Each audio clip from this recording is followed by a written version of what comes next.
જોઈ રહ્યા છો અહીંયા બનાસકાંઠા જિલ્લા કલેક્ટર તમામ જે કેમ્પો છે એમનું જાત નિરીક્ષણ કરી રહ્યા છે અને હાલમાં દાંતા પાસે આવેલા આદેશ જે કેમ્પ છે એમાં અલગ અલગ પ્રકારના છે જોઈ રહ્યા છો બનાસકાંઠા જિલ્લા કલેક્ટર જાત નિરીક્ષણ કરી વ્યવસ્થા ગોઠવવામાં આવી છે તમામ પ્રકારની કરવામાં આવી છે દ્રશ્ય તમે જોઈ રહ્યા છો અહીંયા હાલમાં બનાસકાંઠા જિલ્લા કલેક્ટર અરુણકુમાર બરંગવાલ ત્યાં પહોંચ્યા છે અને ખાસ કરીને સાહેબ સાથે વાત કરી સાહેબ જે રીતે અંબાજી મહોત્સવનો તૈયારી થઈ રહી છે ગઈકાલે એનું ઓપનિંગ કરવામાં આવ્યું હતું. આપ જાત નિરીક્ષણ કરી રહ્યા છો. અલગ અલગ કેમ્પસ છે જે લોકો ભાવના સાથે સેવાઓ સાથે જોડાયેલા છે અને અતિ આધુનિકતા કહી શકાય કે હાલમાં જે આપણે આદેશ કેમ્પમાં છીએ અને ત્યાં જે રીતના આપ નિરીક્ષણ કર્યું છે આનાથી વિશેષ બીજી સેવા કેવી છે?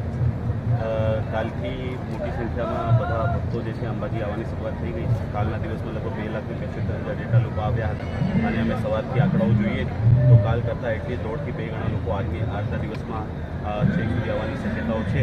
અને આ મારી કોઈ નિરીક્ષણની વિઝિટ નથી, આ મારી મુલાકાતની વિઝિટ છે અને આ બધા લોકોએ આસ્થા સાથે અને પોતાના પુણ્ય કમાવા માટે જે ખૂબ સરસ વ્યવસ્થા કરી છે આ જોઈને મને પણ ખૂબ સારું લાગી રહ્યું છે. અને આ જે એક ભગીરથ પ્રયત્ન જે સમાજ જે ચાલતા આવતા લોકો મંદિર સરકાર દ્વારા જે કરવામાં આવી રહ્યું છે તેની અંદર સહભાગી થવાનું મને એક નાનો રોલ મળ્યો. એના માટે હું મારી જાતને પણ સર પૂનમ સુધી લગભગ 40 લાખથી વધારે દરેકો ભક્તો અહીંયા માતાના ઉમટવાના છે. પ્રશાસન જે રીતે અડગ મહેનત કરી રહ્યું છે, ખડે પગે છે, પોલીસ પ્રશાસન ખડે પગે છે, અનેક અધિકારીઓ ઉપસ્થિત છે. કેવી તૈયારી તૈયારી તો અમે બધી રીતે કરી જ છે. લગભગ 29 જેટલી અલગ અલગ સમિતિઓ બનાવીને બધી જ સમિતિઓ પોતાનું કામ કરે છે.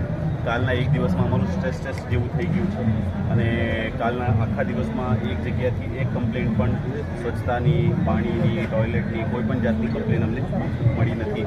અને અમે મને પ્રાર્થના કરીએ છીએ કે જે પ્રકારનું અમે અત્યાર સુધી કામગીરી કરી છે આવનાર દિવસોમાં પણ અમને શક્તિ આપે જેનાથી ખૂબ સર આપ ખુદ મહામેળાના ભક્તોને બધા ભક્તોને એક જ સંદેશ છે કે આવો પૂરી આસ્થા સાથે દર્શન કરો પણ સ્વચ્છતાનું ખાસ ધ્યાન રાખો અને તંત્રને ક્યાં જરૂર પડે જે તંત્ર સૂચના આપે એ સૂચનાનું પાલન કરીને તંત્રને પોતાનું કામ કરવા માટે આભાર સાહેબ. અમારી સાથે જોડાવા બદલ આ હતા બનાસકાંઠા જિલ્લા કલેક્ટર અરુણકુમાર બરંગવાલ, જેઓ અલગ અલગ જે કેમ્પ છે તેની મુલાકાત લઈ રહ્યા છે. આગામી સમયમાં લાખોની સંખ્યામાં બનાસકાંઠાના જે શક્તિપીઠ કહેવાય એવા અંબાજીના ચાચર ચોકમાં લાખો ભક્તો પોતાનું શીશ ઝુકાવવાના છે. ત્યારે ખુદ વહીવટી વિભાગ એલર્ટ છે, પોલીસ તંત્ર સજ્જડ એલર્ટ છે. લાખો લોકો માતાના ચરણોમાં શીશ ઝુકાવીને પોતાની મનોકામના માટે પૂજા કરશે.